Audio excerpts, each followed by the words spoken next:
So, welcome back to part 2 in this mini course on modeling and simulations of machine component systems. In this part we are actually going to solve the equation we derived in the previous part. As you remember, that was the hydraulic actuator with a piston here, a mass m here, and this is system where the piston is moving towards the left side here, and we are interested to studies to see what is happening when this piston is approaching the end of the cylinder wall here. And we derived an equation describing the motion of the piston that looks something like this. So it's the Newton's second equation, and it's actually a nonlinear differential equation. This is a constant P in multiplied by the pressure in here is a constant system pressure maybe, multiplied by the area of the piston here minus a constant multiplied by the x and x dot, and the constant is defined like this. And of course this is a differential equation which is difficult to solve analytically, and of that reason we make use of a software, and in this case we are going to make use of the MATLAB toolbox, which is called Simulink, which is a graphical programming language. Pretty funny language, pretty funny way to program, and pretty efficient also. So this is actually the program for our system, and I'm going to show now how to do that. It's this type of tool, the Simulink tool, is very good for this case where you have it's a time-dependent problem. So it's ideal for this case. So before starting Simulink, just some input data for the problem. Let's assume that we have a 1000 kilogram mass. We have a pressure, system pressure of 10 bars. We have a speed of 0.5 millimeters per second in the initial when the piston start to penetrate into that hole. We have a viscosity of 0.1. Let's assume that, and we have a the diameter of the piston on the inlet side is 12 centimeters, and the diameter on the damping side, this one, this diameter is 6 centimeter. And dr, that's the delta r, that's the clearance. So the clearance between the piston and the cylinder when in the damping position is 0.2 millimeters. If we know this data, we can compute that the area of the inlet side of the piston is 0.01 meter per square meter, and on the outside it's 0.008 square meters. And we can compute the value of the constant c to this one. Okay, so now actually we have all we need to know. So let's stop the PowerPoint here for a while, and then let's go to MATLAB instead.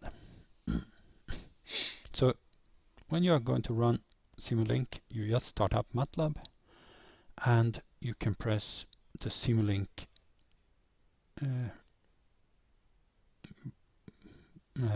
toolbox here, or you can just simply type Simulink here.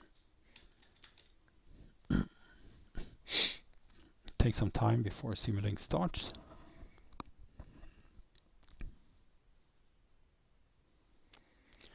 And as soon as it starts, we get a toolbox or a set of blocks to build the program in.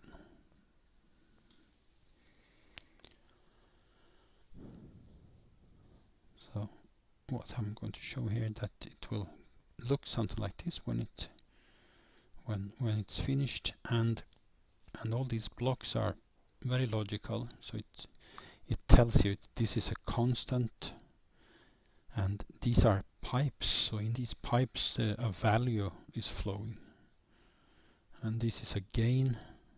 Okay, here it starts. Okay, let's go back to MATLAB then. And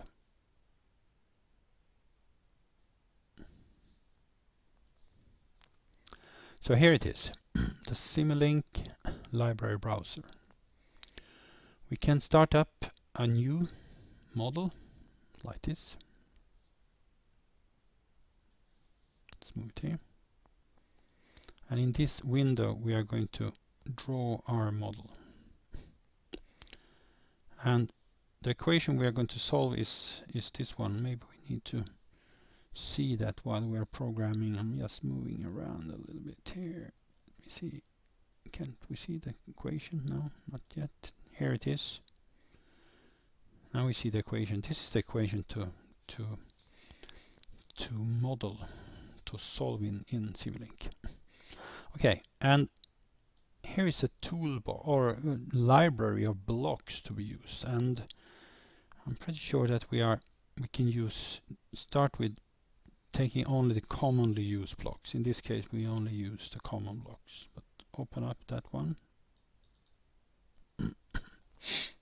And here you can see, I'll show you. What we have here is an equation with 3 terms. And actually what we can use is then a sum block. Let's bring that sum block. You just drag and drop. This is a sum block.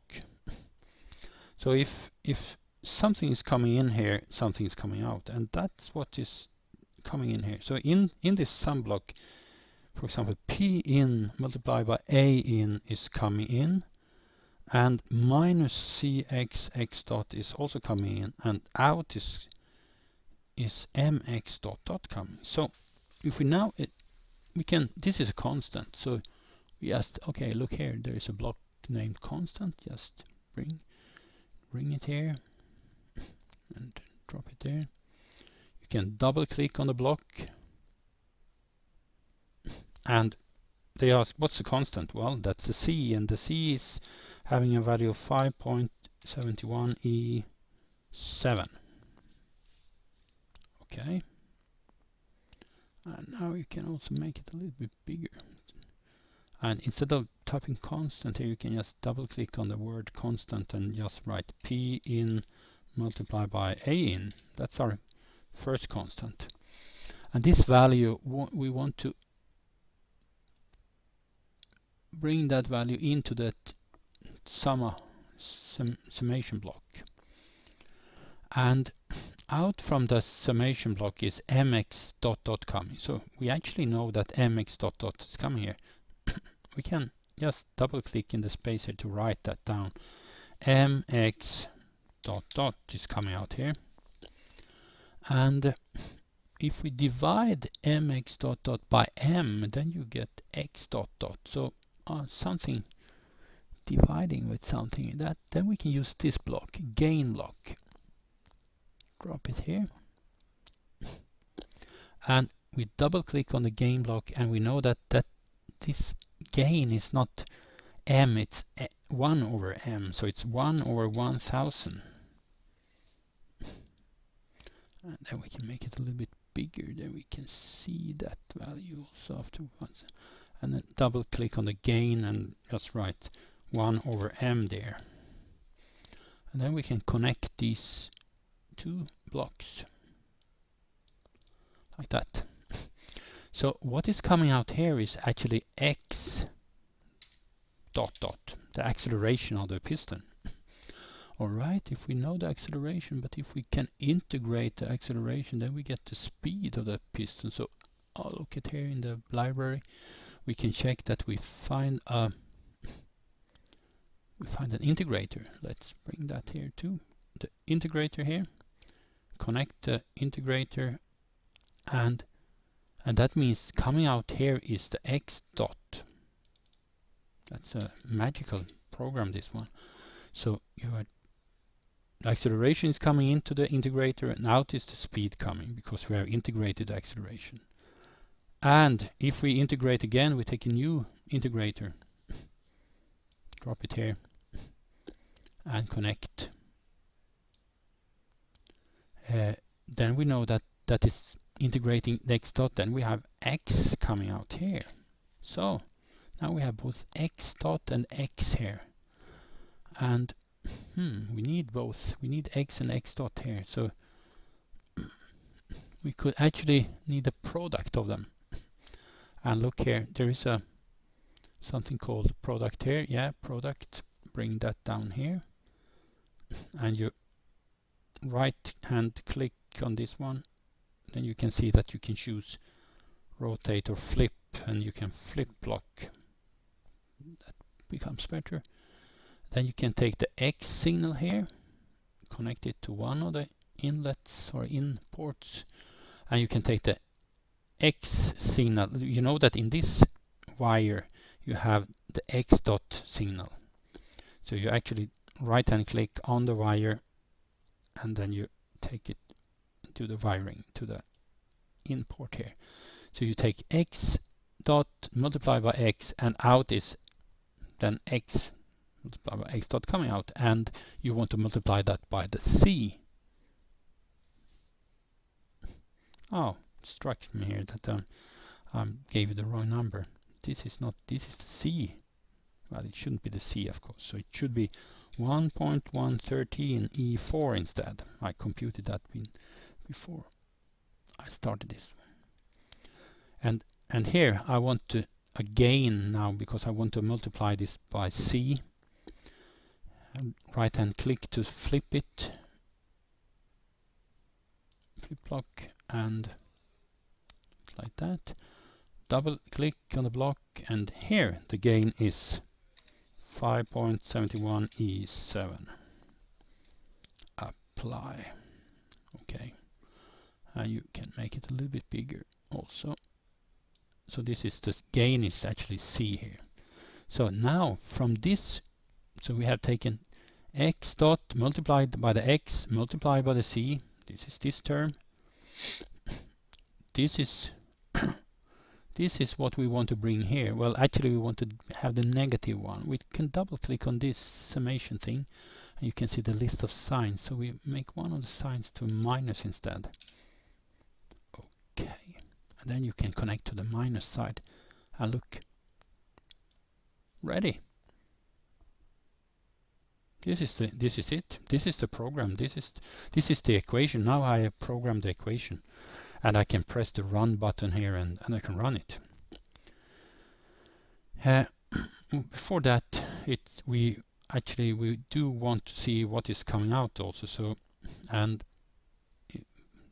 in order to do that, you need a scope, kind of oscilloscope. We can take one here, for example, and another here. And we just right hand click on the wire to connect it to the scope. Then we see here that this scope will actually show us the X dot, because it's connected to that wire. And if we connect this scope to this wire,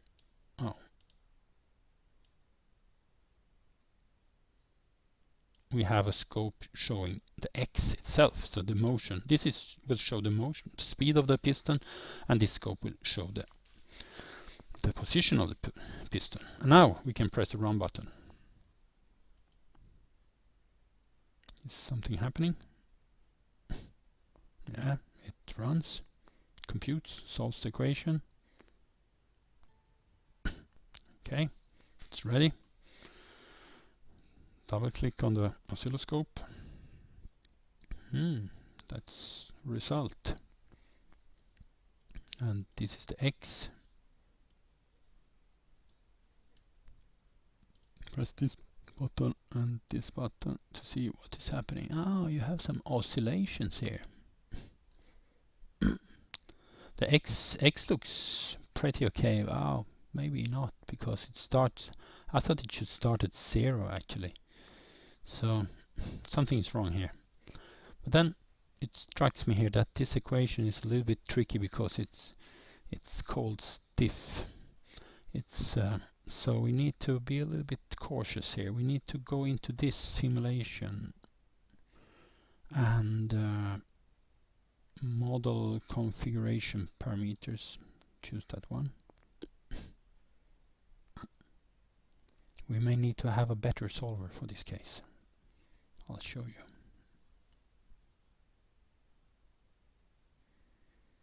So take some time.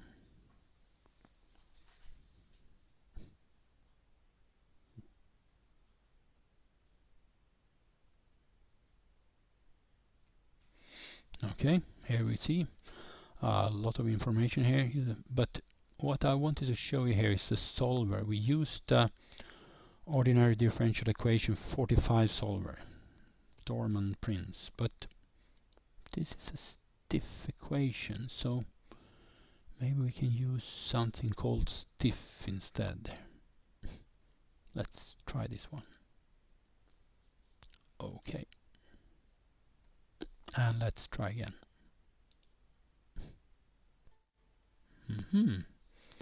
Now the signal starts from 0. That looks better. And this one. And that one. Okay, this looks good. Here we see that the piston moves, starts from 0, and it penetrates into the damper hole here. And we can see the speed here. Oh, maybe we can. Yeah, look at this. This is the speed of the piston. The very first 0.3 seconds. So it starts with a speed of 0. Should it? Shouldn't have a 0 speed. And it goes up to maximum speed, and then it goes down again. But doesn't go to 0. But something is, before leaving this model, we need to see here that, oh, it's not correct here. The speed, this integrator we need to open up that again. Initial condition, it wasn't 0 really. The speed was 0.5. So we need to use that instead. Okay. And then we need to run again. Now what we're doing now is we are verifying the results. We are making sure that we trust these results, and just zooming in here a little bit again. Okay, now it's 0.5 in the beginning from the very start, and then it slows down directly in this damper. The damper chamber starts to act, and the speed goes down to almost 0, but doesn't go down to 0. But it looks reasonable. And this one is also, this is the position. It starts from 0, it becomes bigger and bigger and bigger, but it seems to approach some certain value, but maybe not enough. Okay, but this is the way to solve the equation in Simulink, and this is the way to simulate to get the graphs like this. So going back to the PowerPoint, we can take a look at the numbers here. I prepared that in advance, and now you can see it's a little bit different values. Maybe I used something else, but anyway, don't think about that too much. It's more or less the same results here. I also computed the P out from the previous. If we know, you know. Oh, sorry. We can compute that from all the equations. But what we want to do here now, are the results realistic? Well, a little bit. The speed starts at 0.5. In this case, it goes up a little bit before it starts to break. It doesn't go down to 0, and that's a little bit problematic, I would say. And the position is increasing to pretty high values, 0.3 meters.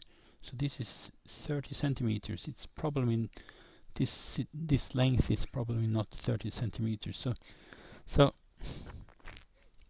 something is missing here. Maybe we should have made the clearance smaller to make a faster damping.